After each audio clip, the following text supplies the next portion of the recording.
지혜로운 사람이 어떤 사람인가 생각을 해보면 오늘 예배 드리는 여러분들이 지혜로운 사람입니다. 할렐루야. 내 말이 아니고 하나님의 말씀이에요. 잠언서 9장에 보면 여호와를 경외하는 것이 지혜의 근본이요. 거룩한 자를 아는 것이 명철이니라 라고 얘기를 하잖아요. 지금 우리가 예배 드리는 행위가 여호와를 경외하는 행위요. 하나님의 말씀을 듣는 것은 여호와를 아는 것이거든요. 그래서 우리에게는 지혜와 명철이 있는 그런 길로 갑니다. 또 지혜가 있고 명철이 있으면은 내 날이 많아질 것이요. 내 생명의 해가 너게 더하리라. 라고 얘기를 하죠. 생명의 해가 너에게 더한다. 너가 만일 지혜로우면 그 지혜가 내게 유익할 것이나 그랬죠. 그럼 우리가 지혜로운 행위, 지혜로운 삶을 살면 장수하고 또 귀하게 여김을 받는다. 그렇게 볼 수가 있습니다. 그리고 이 땅에 사는 우리들은 밤과 낮을 대하며 살듯이 성령의 역사하심과 악령의 역사함을 보면서 살고 있습니다. 바울 사도가 예수님을 만난 후에 그는 많은 사람에게 복음을 전했습니다. 복음을 전하다가 박해자로 인하여 감옥에 갔어요. 그런데 그는 감옥에서 이런 말을 하고 있습니다. 에베소서 2장 2절에 보면 그 때에 너희는 그 가운데서 행하여 이 세상의 풍조를 따르고 공중의 권세 잡은 자를 따랐으니 곧 지금 불순종의 아들들 가운데 역사하는 영이라 라고 얘기를 합니다. 그 때는 어느 때냐 하면 믿기 전에, 예수님 믿기 전에 이 얘기를 하는 거예요. 믿기 전에는 공중의 권세 잡은 악령들에게 지배받고 있었다라고 얘기를 합니다. 그 악령들에게 지배받고 있을 때에는 늘 육체의 욕심을 따라 지내며 육체와 마음이 원하는 것을 하여 다른 이들과 같이 본질상 진노의 자녀였다. 그럽니다. 그런데 하나님의 은혜로 구원받은 후에는 바로 성령 안에서 지혜로운 사람이 되고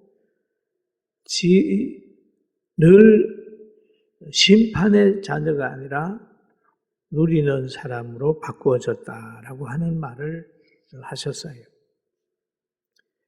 그래서 악령의 지배받는 삶은 사탄의 지배를 받기 때문에 거짓말을 호흡처럼 하는 겁니다. 거짓말을 해요. 그러니까 이 거짓말을 많이 하고 양심을 속이고 은폐하고 사람과 사람 사이를 갈라놓고 경계하고 그런 사역을 한단 말이에요. 그런데 제일 무서운 것이 뭐냐 하면 거짓 선지자들이 무섭습니다. 왜냐하면 하나님과의 관계를 갈라놓는 거예요. 그래서 예수님은 오늘 본문에도 이렇게 말씀하잖아요. 거짓 선지자들을 삼가라. 양의 옷을 입고 너희에게 나오나 속에는 노략질하는 일이라. 그 제자들에게 거짓 선지자에 대한 이야기를 합니다. 조심해라. 거짓 선지자에게 한번 붙들리게 되면, 이단에게 붙들리게 되면 진리를 떠나게 됩니다. 생명에서 멀어지게 돼 있어요.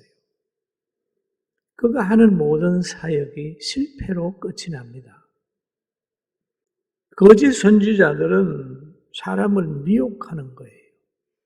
하나님에게 물어보지도 않고 물어봤다고 그러고 하나님의 뜻도 아닌 것은 하나님의 뜻이라고 우겨대는 거예요. 그런데 양의 옷을 입었다라고 하는 말을 하고 있어요. 양의 옷을 입었다. 거짓 선지자들도 보면 막 강력한 천사처럼 접근을 하는 거예요. 그러니까 그 외모에 속지 말아야 된다라는 얘기를 하고 있습니다. 그런데 이런 것들을 분별하는 것은 열매를 보라. 열매를 보라. 외모나 말만 듣지 말고 그 사람의 삶을 들여다보라. 그래서 성경에 그들의 열매로 그들을 알리니, 열매로 알지니, 가시나무에서 포도를 또는 은근기에서 무화과를 따겠느냐. 여러분, 나무를 보면서는 속을 수 있지만 열매를 보면 속지 않아요.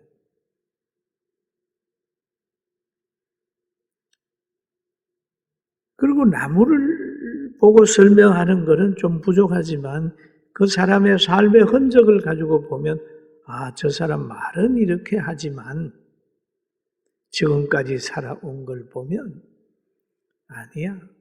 그러면 아니에요. 과거에는 돌감람 나무인데 지금은 많이 달라져 가지고 좋은 열매 맺을 거야. 그렇게만 설명한다면 속으면 안 돼요. 그러나 예수 믿고 변화되면 또 가능하지만 예수 믿지 않고 말로만 변화됐다고 하는 것은 믿을 수가 없습니다. 그리고 열매를 보면 알 수 있다. 가시나무는 가시를 보고 포도나무는 포도송이를 보면서 아는 거예요. 저건 가시나무다. 저건 포도나무다. 그런 것처럼 좋은 사람은 좋은 환경을 만들고 잘못된 사람은 잘못된 환경을 만드는 거예요. 나무는 열매를 보고 합니다. 열매를 보고. 나무가 안 좋으면 열매도 안 좋은 거예요. 그래서 나무는 신분대로 열매 맺습니다. 배나무는 배를 달리게 하고 사과나무는 사과가 달리고 감나무는 감이 달리는 겁니다. 그리고 좋은 나무는 좋은 열매를 맺고 못된 나무는 잘못된 열매를 못된 거를 맺습니다. 우리는 죄인에게 성령이 역사하기를 기대하지 마라. 세속의 권세가 교회를 보존하고 또 세속에 있는 사람이 교회에 유리한 재판을 하리라는 걸 기대하지 마라. 진리 안에서 재판하리라고 하는 걸 기대하지 마라. 가시나무에게 무화과를 달리기를 기대하지 말고 은근키에서 포도주를 따려고 기대하지 마라. 그러나 성령의 사람에게는 그 사람을 통해서 사람을 행복하게 하고 환경을 귀하게 만드는 거예요. 할렐루야. 믿습니까?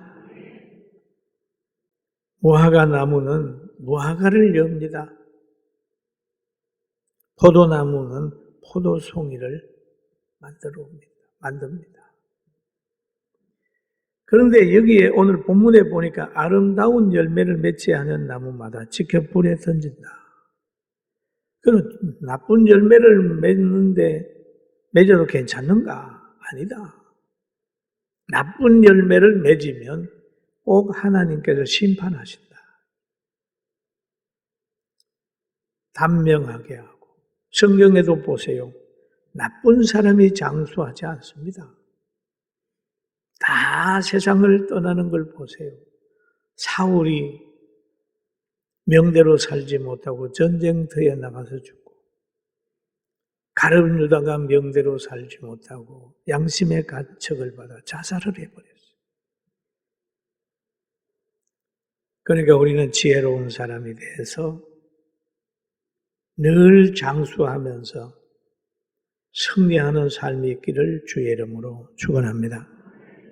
그리고 열매로 그들을 알리라. 열매로 그들을 알리라.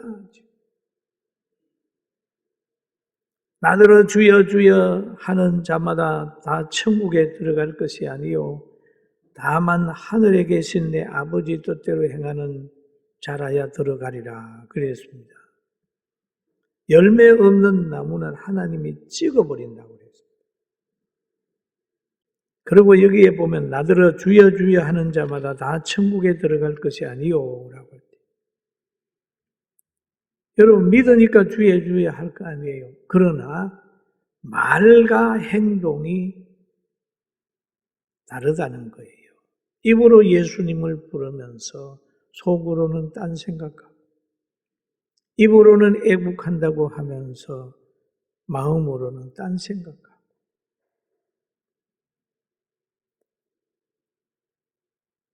그렇게 되는 거죠. 예수님을 부르는 것도 애국한다고 하는 것도 늘 자기 마음속에 자기의 어떤 유익을 생각한다고 하면 신앙으로 포장하고 애국으로 포장하는데 결국 자기 운동해가지고 하는 사람도 있을 수 있어요. 성경 마태복음 7장 22절에 보니 이런 말이 있죠. 그날에 많은 사람이 나더러 이르되 주여 우리가 주의 이름으로 귀신을 선지자 노릇하며 주의 이름으로 귀신을 쫓아내며 주의 이름으로 많은 권능을 행하지 아니하였나이까. 이 사람은 예수님 앞에서 참 당당한 사람이에요. 저는 주의 이름으로 선지자 노릇을 했습니다. 주의 이름으로 귀신도 쫓아냈습니다. 주의 이름으로 권능도 행했습니다. 저는 열심히 살았습니다. 그는 스스로도 당당했어요. 그런데 예수님은 뭐라고 그랬나요?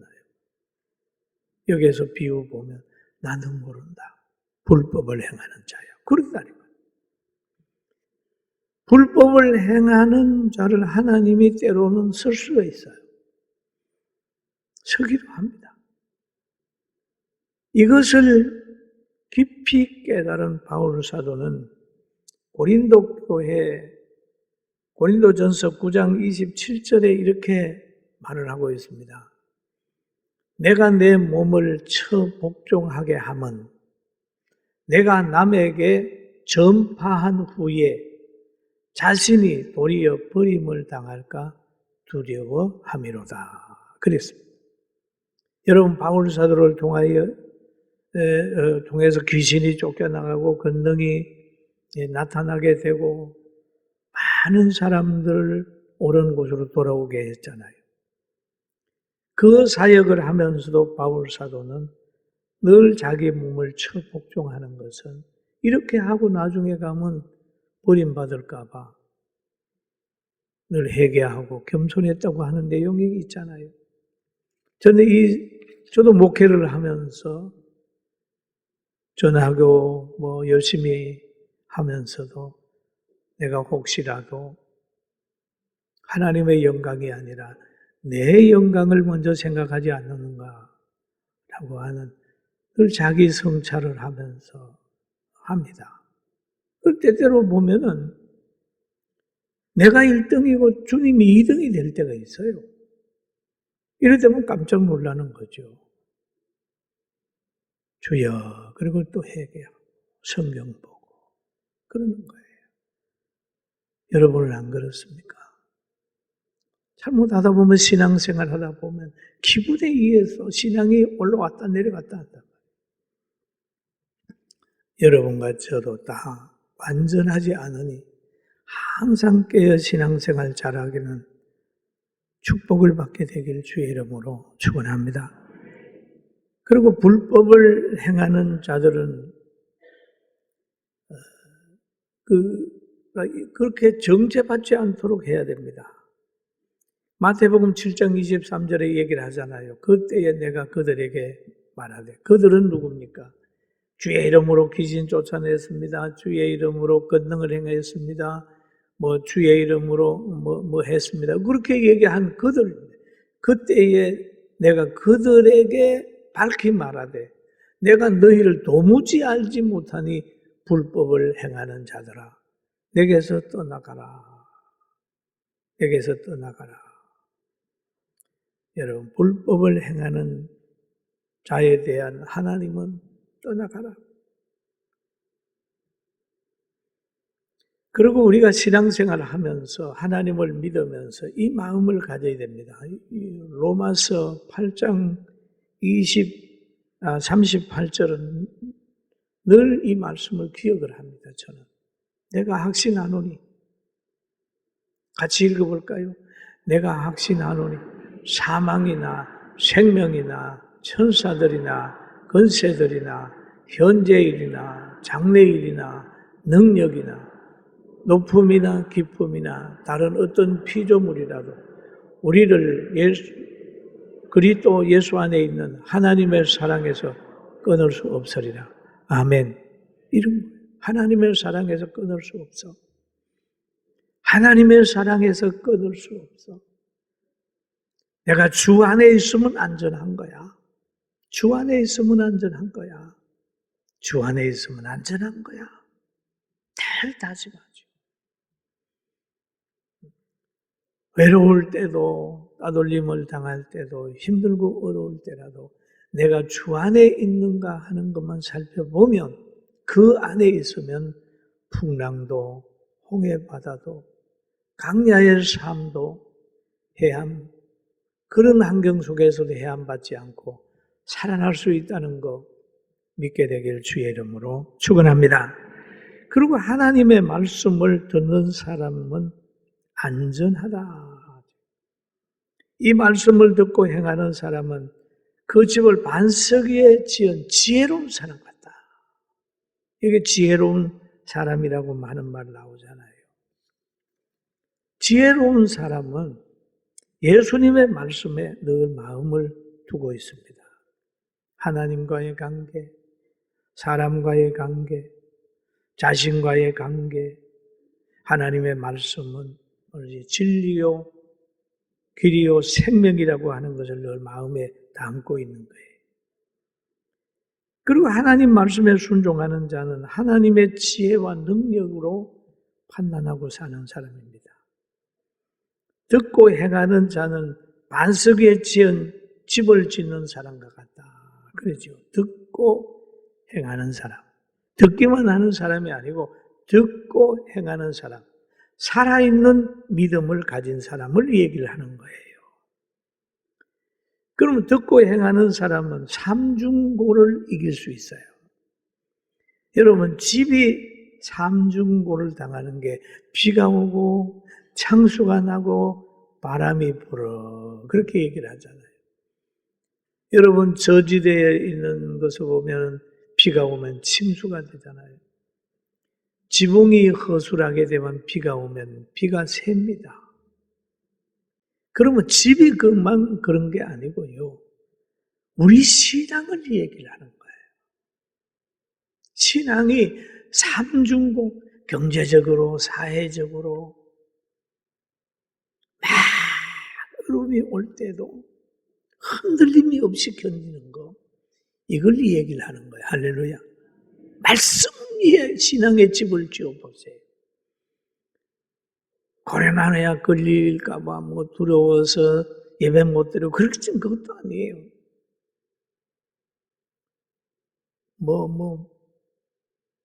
다른 어떤 벌금 낼까봐 뭐 두려워서 예배 못 드려. 그것도 아니에요. 그래도 그것도 이겨야 돼요.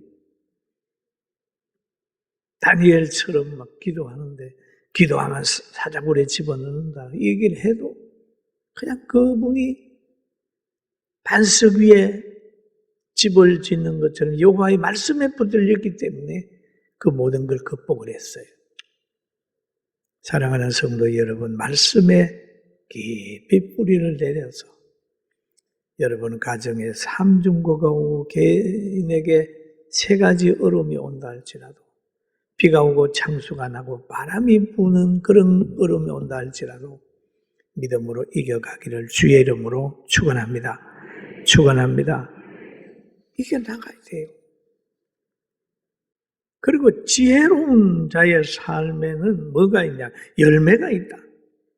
열매가 있다. 비판을 심는 사람은 비판을 거두기 때문에 지혜로운 사람은 사람을 비판하지 않아요. 지혜로운 사람은 현재 중심이 아니라 목적지를 보고 있습니다. 그래서 목적지를 보니까 좁은 길로, 좁은 문으로 들어가는 거예요. 목적이 천국. 그러나 미련한 사람은 현재만 봅니다. 넓은 길, 많은 사람이 가는 길을 선택을 하는 거예요. 그래서 예수님이 지혜로운 사람은 좁은 길, 좁은 문으로 간다라고 하는 말씀을 하고 있습니다.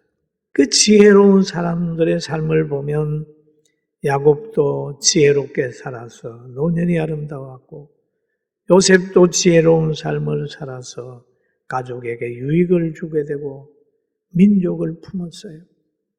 모세도 보니까 지혜롭게 삶으로 인하여 그의 노년이 아름다웠습니다.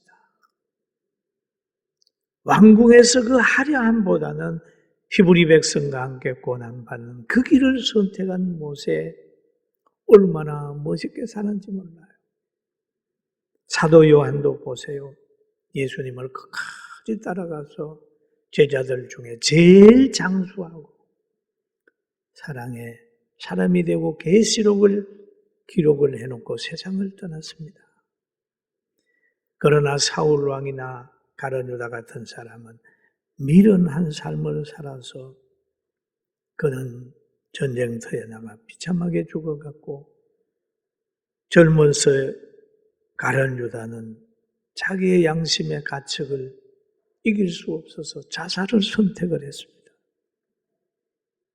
지금도 많은 사람들이 환경을 이기지 못해가지고 자살을 선택하는 사람인데 절대 자살해서는 안 돼요. 어떤 환경이 있어도 가정 깨지 마세요. 어려움이 오게 되면 부부간에 손을 잡고 기도하세요. 그리고 자기 인생을 포기해서는 안 됩니다. 살려고 노력해야 됩니다. 성경이 이렇게 얘기합니다. 나의 이 말을 듣고 행하는 자는 그 집을, 행하지 않는 자는 그 집을 모래 위에 지은 어리석은 사람 같으니, 행하지 않는 사람은 모래 위에 짓는 거예요. 그건 다 좀 있으면 무너질 것이라는 거예요. 비가 오고 창수가 나고 그러면 확 없어져요. 한 번에. 여러분, 성경이 형통의 길을 세상의 노력이나 인간에게서 있는 게 아니라 하나님 말씀을 붙들고 하나님 말씀에 순종하는 삶이 바로 형통의 길이라는 것을 우리에게 가르쳐주고 있습니다. 오늘부터는 더 열심히 사랑하며 살고 가정을 또는 직장을, 여러분 자신을 반석 위에 세우는, 진리 위에 세우는 지혜자들이 되기를 주님의 이름으로 축원합니다.